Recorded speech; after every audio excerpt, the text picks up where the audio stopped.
بقى سدي ويا حيا أنا وقعتي بشان نافتي بشادا الريايا نوكادا أنا وقعتي بشان نافتي بشادا الريايا نوكادا يا نوكا ندوكا تركا أوميغا تساقربي أوميغا تساقربي كونغورينيا تا كونغوروكا تا بيغوري برادربي Ashamaa baga ittiin nu gahee qillee tattaphannaa hundumtuu wal ga'e jetti gaa ijoolleen ayyaana qillee taphattu ijoollee. Ayyaana ogaa hundoogaa sergaa oomisha sagarbii oomisha sagarbii kungoree nyaataa kungoruuf kaataa beekorii bira darbii. Baga ayyaana qilleettiin isin gahe jenna. Sagale sidu fubde mashi mala matarof kami. Sidu fubde mashi mala matarof kami. Kale soro bu sidu fubde mashi mala matarof kami. Sidu fubde mashi mala matarof kami. Sidu fubde mashi mala matarof kami. Ijoollee ayyaana qillee beektu? Duudhaan ayyaana qillee uummata Oromoo biratti maal fakkaata? Kanaafi waan kana fakkaatan qophii kana keessatti argattu qillee fi Oromoon maali waliif kan jedhu qophii gabaabaa tokko qabannee isiniif dhiyaanneerraa hanga xumura qophii kanatti nu hordofaa jenna. Ayyaana ogaa hundoogaa sergaa oomisha sagarbii oomisha sagarbii kungoree nyaataa kungoruuf kaataa beekorii bira darbii. Ijoollee taphni qillee tapha dhaloota Kiristoos duras aadaadhaan uummata Oromoo biratti beekamu jedhu manguddoonni. Taphni qillee uummata Oromoo biratti duudhaa amantii qofaan kan wal qabatu miti. Taphni qillee duudhaa ispoortii aadaa kan uummanni Oromoo bara duriirraa kaasee itti fayyadamaa ture keessatti ramadama. Ayyaana ogaa hundoogaa sergaa oomisha sagarbii oomisha sagarbii kungoree nyaataa kungoruuf kaataa beekorii.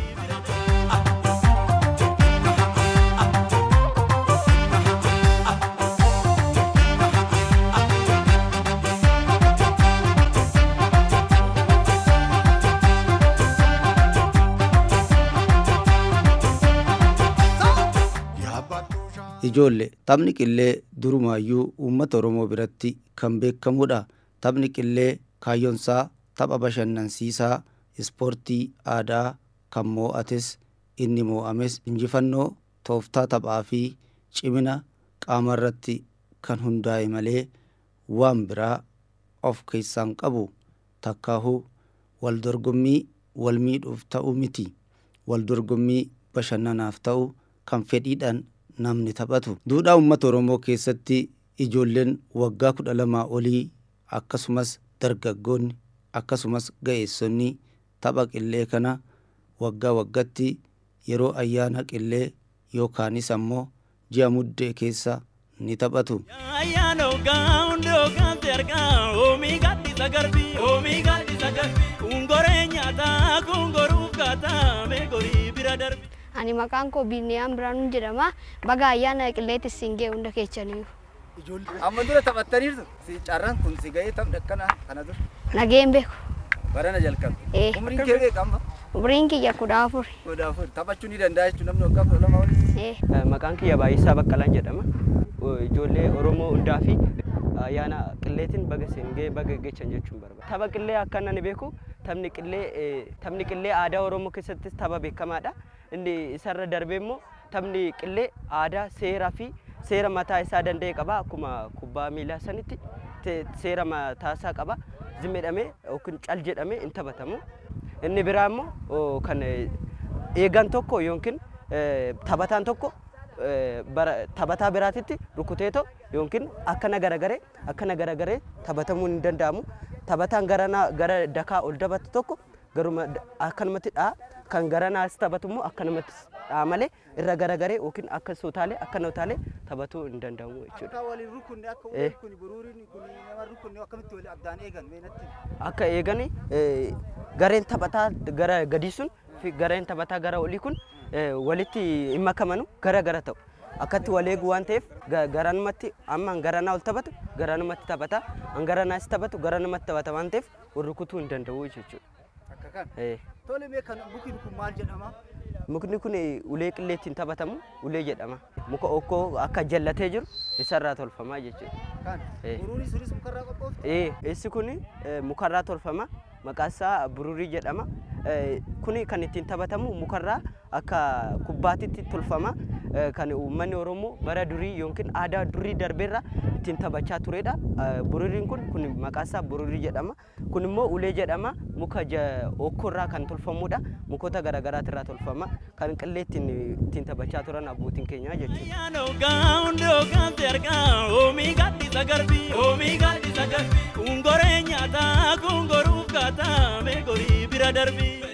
Kan biraa ammoo wal'aansoo fi guluffii fardaati.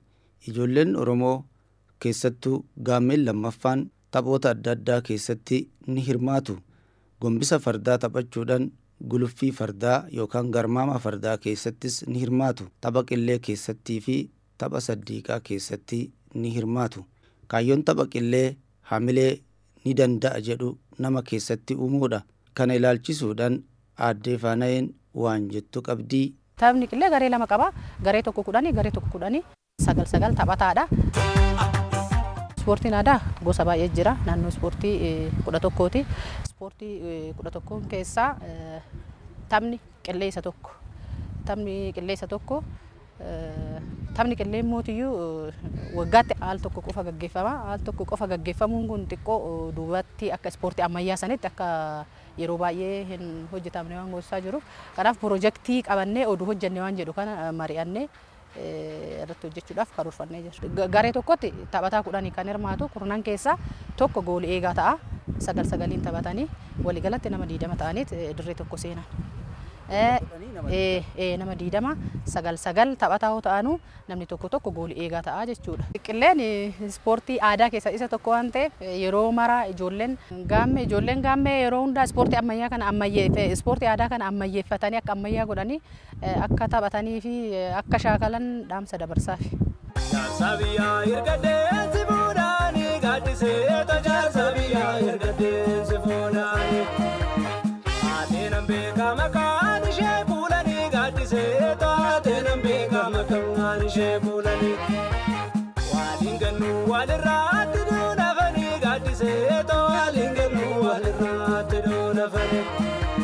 Ijoollee tapha qillee moo'uu fi moo'amuun baay'ina galii galuu irratti hundaa'a.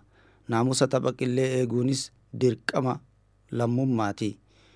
Ulee qillee jalqaba ulee qillee qopheeffatanii tapha qillee geggeessuudhaaf of qopheessuu gaafata. Ulee qillee ol kaasanii hin dha'ani. Ijoollee tapha qillee keessatti garee lamatu jira. Gareen hirmaattota 9 qaba. Uleen qilleetii fi buruuriin qillee mukarraa tolfamu. Uleen qillee muka jalloo le'ii jedhamu irraa qophaa'a. Maqaa kollee jedhamuunis ni beekama. Kolleen muka qillee yookaanis muka ulee qilleeti. Dur akkaatuma hojjanamaatiin qophaawa. Amma ammoo seera qaba. Dheerinni isaatis furdinni isaatis seerota qaba. Bal'inni fiixee buruurii rukuttuu seentimeetira 10 yoo ta'u dheerinni meetira 1. Naannawni isaa seentimeetira 25 ta'a. Ulfaatinni ulee qillee yookaanis kollee kun ammoo giraama 500 hamma 550 ta'a.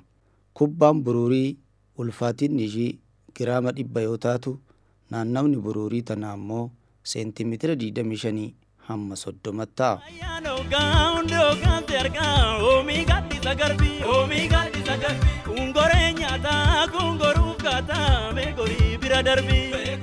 Ijoollee taphoonni aadaa Oromoo hangafa taphoota ammayyaati. Bara durii fiigichoon wal hardoo jedhamu ni jira. Yeroo ammaa atileetiksiidha. Bara durii wal'aansoon ni jira. Yeroo ammaatis wal'aansoon kunii fi taphoonni adda addaa kan ispoortii ammayyaa ta'an hedduutu jira. Taphoonni tapha qillee wajjin ayyaaneffatamuudhaan taphatamanis tapha saddiiqaa yookaanis kurnan boolla saddiiqaa kan garagaraati. Taphni saddiiqaa kun abbaa boolla 10, abbaa boolla 12, abbaa boolla 24 jechaa deema. Taphni saddeeqaa gosa lamatu jira. Isaan keessaa abbaa boolla 18 fi abbaa boolla kudha lamaati. Abbaan boolla kudha lama tapha afur qaba. Abbaan takkii jira, abbaan lamii jira, abbaan sadii jira, abbaan afurii jira. Kana keessa abbaan carraa argate carraan hin bu'aa fi abbaan carraa ba'eessan takka lama sadii afur jedhee filatuu hin danda'a. Abbaan mirgaate filatee akkasitti taphachuu hin danda'a. Abbaan 18 yaa'u murteessaan hin jira. Murteessaan yeroo tokko jalqabaa jedhaani bakka barbaade mana isaa keessaa ka'ee hin taphataa bakka dafee namni bakka duwwaa bule taphicha hin jalqabaa.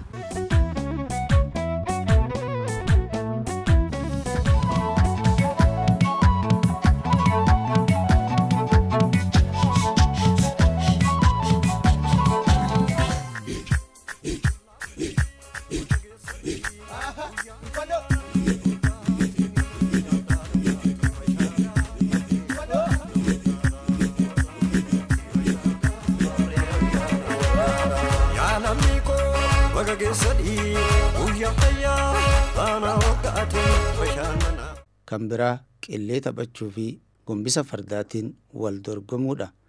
Qillee dhabatanii fardaan gulufuun ammoo gootummaa, jabinaa fi cimina qaamaatis nama dabala.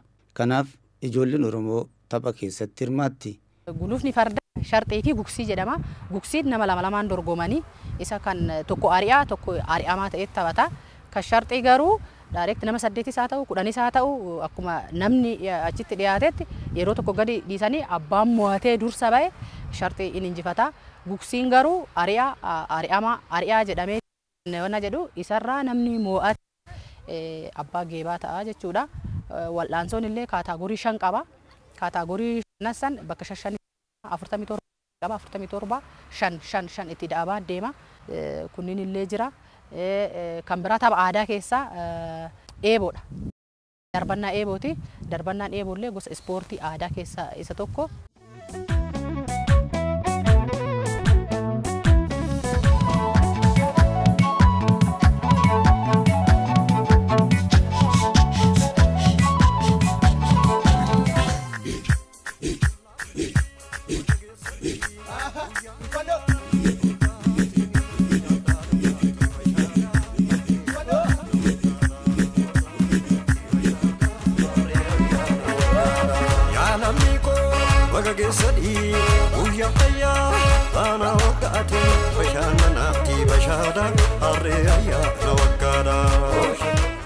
Abbootiin fardaatis ijoollee gaammee kana gargaaruudhaaf fardeen qabatanii dhufaniifi jiru.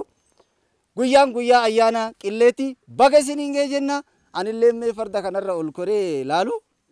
Kana booda gombisa fardaa yookiinis guluffii dorgommii gabaabaa isiniin dhiyeessinutu jira. Dorgommii gabaabaa isiniif dhiyeessinu faana akka nu faana hordoftan jenna.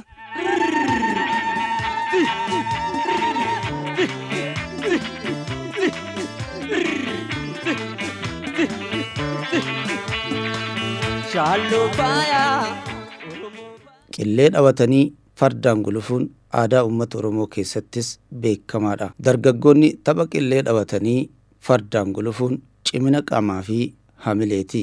Waa'ee duudhaa Oromoo keessatti farda kunuunsuu fi ittiin gulufuu kana ilaalchisees manguddoo magaalaa Sulultaa obbo Ambasseen waan nutti himan qabu dhageeffadha. Ijoollee nagaa jirtu akkam ani maqaan koo Ambassuu Maamuu Yaadateen jedha. Jiraataa magaalaa Sulultaati.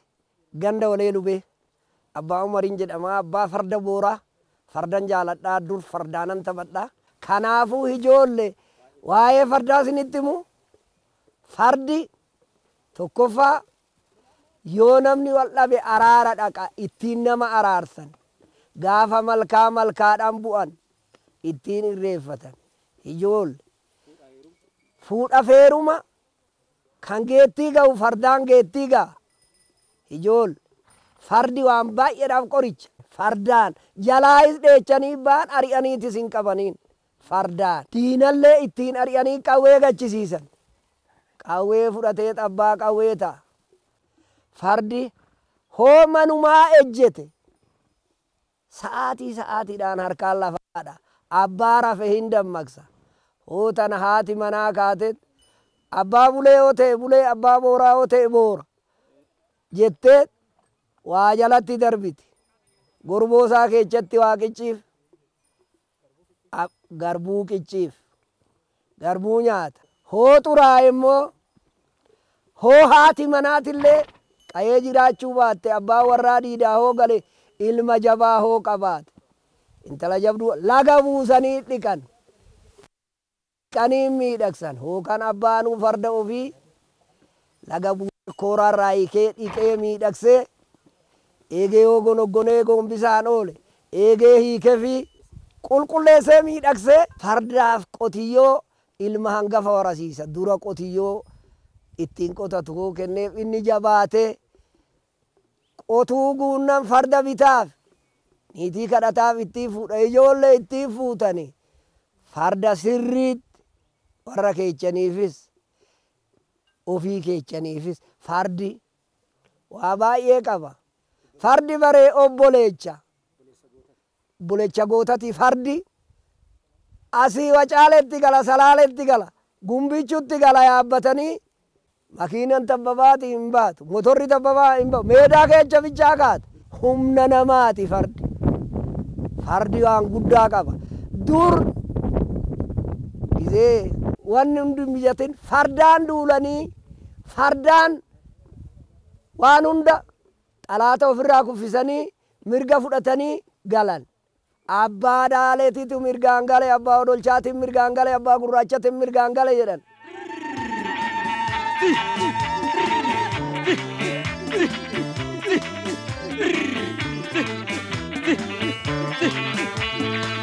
Shallo baya, Oromo baya, ulima kota burako nama kaya me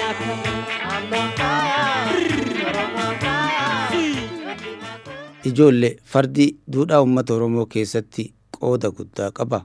Walitti hidhamiinsi fardaa fi sirna gadaatis waan addaati. Fardaa fi namni kunuunsa qixxee qaba. Kanaaf guyyaa ayyaana adda addaatii fi yeroo jila adda addaatitti fardaan gulufuun ni jira. Fardi bona ni kunuunfama. Ganna gannas golatti galchameet kunuunfama. Farda kunuunsa kana argatetu yeroo birraa ba'ee ijoolleen dargaggootaa ittiin gulufa taphatu. Gaafa ayyaana qilleetis gombisa fardaa ittiin taphatu. Har'as kanuma gochaa jiru. Egaa kaa ijoollee fardaaf kunuunsa addaatu godhama. Birraa ni soorama, qaamatu dhiqama, tolcha malkaa ittiin dhaqu. Gaafa cidhaa fi gaddaatis fardi ni hirmaata. Fardaan sakaruu, fardaan gulufuu, saggaaruu, shagganuu, garmaamuun qooda dargaggoonni yeroo jila adda addaa bahatanidha.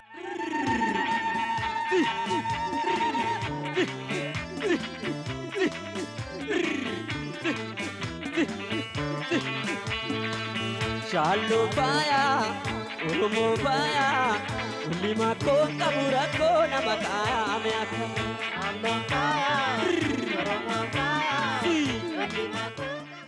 Walumaa galatti haala ispoortii aadaa kan ilaalchisuudhaan itti gaafatamaan waajjira ispoortii fi dargaggootaa magaalaa Sulultaa obbo Shimallis waan nutti himan qabu sirriitti hordofa. Shimallis Nagaashin jedhama, itti gaafatamaa waajjira dargaggoo fi ispoortii kutaa magaalaa Sulultaati.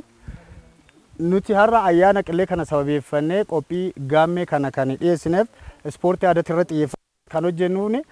Ispoortii aadaa keessaa tokko farda waan ta'eef akka fardi mooyyuu seenaa Oromoo keessatti iddoo olaanaa waan qabuuf nus akka waajjira dargaggoo fi ispoortii kutaa magaalaa Sulultaatitti ijoolleen gaammee lammaffaa ta'an kun gootummaa abbaa isaaniitti irraa dhaalan fardi goota waan ta'eef iyyuu gootummaan Oromoo kan ittiin ifaa ture fardaan waan ta'eef ijoolleen amma asitti sagantaa kana isin qopheessines xiyyeeffannoodhaan ispoortii aadaa irratti waan hojjennuuf abbaa keessan irraa farda gaafa dhaaltan ilmi abbaa isaa irraa kan dhaalu keessaa tokko farda waan ta'eef Oromoo farda waan beekamuuf Oromoo fi fardi gargar baamee waan hin laalamneef farda abbaa keessan irraa dhaaltan kana akka abbaa keessaniitti ciminaan kunuunsitanii qabdanii gootummaa keessan akka fardaan ibsattaniif nuti sagantaa kana qopheessine. Sagantaa qopheessuu bira darbee ispoortiin aadaa immoo ka'umsa ispoortii ammayyaati waan ta'eef nuti akka waajjira dargaggoo fi ispoortiitti xiyyeeffannoodhaan ispoortii aadaa irratti waan hojjennuuf sagantaa irraa kanaaf qopheessine waan ta'eef ijoolleen akkuma abbaa keessanii farda kunuunsitanii gootummaa keessan akka Oromootitti fardaan akka ibsattan dhaamsa isinidha.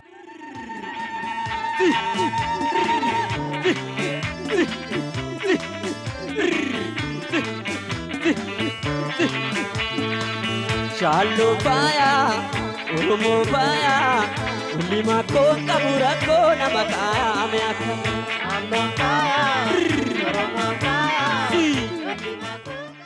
Ijoollee kaa taphni qillee uummata Oromoo biratti dhaloota Kiristoosiin dura eegalee hanga ammaatitti kan jiru ta'uusaa taphni qillee aadaadhaan ture kun yeroo ammaa ayyaanota amantii kiristaanaa waliinis walitti makamee haalli ittiin ayyaaneffatamu babal'achaa dhufeera. Ijoolleen hordoftoota amantii kiristaanaa taatan ijoolleen gaammee baga ayyaana qilleetiin isin gahe jenna. Ayyaanni qillee addunyaa guututti guyyaa kana ni kabajama. Haala adda addaatiin kabajama.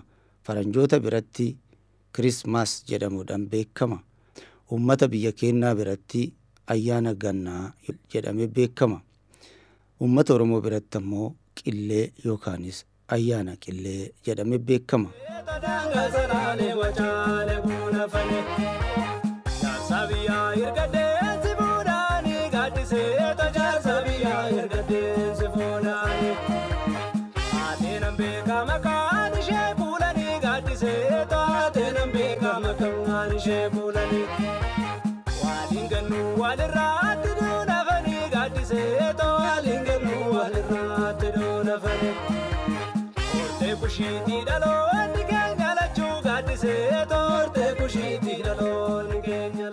Nutis qopheessitoonni qophii OBN gaammee baga ayyaana qilleetiin isin gahe jechaa qophii keenya ayyaana qillee irratti xiyyeeffatu kan qopheessine kanumaan xumurra. Waaqni nama baranaa kan bara hegeree nuun haa jedhu jenna nagayatti. Torte kushiitii dhaloonni keenya lachuu gaaddisee torte kushiitii dhaloonni keenya lachuu.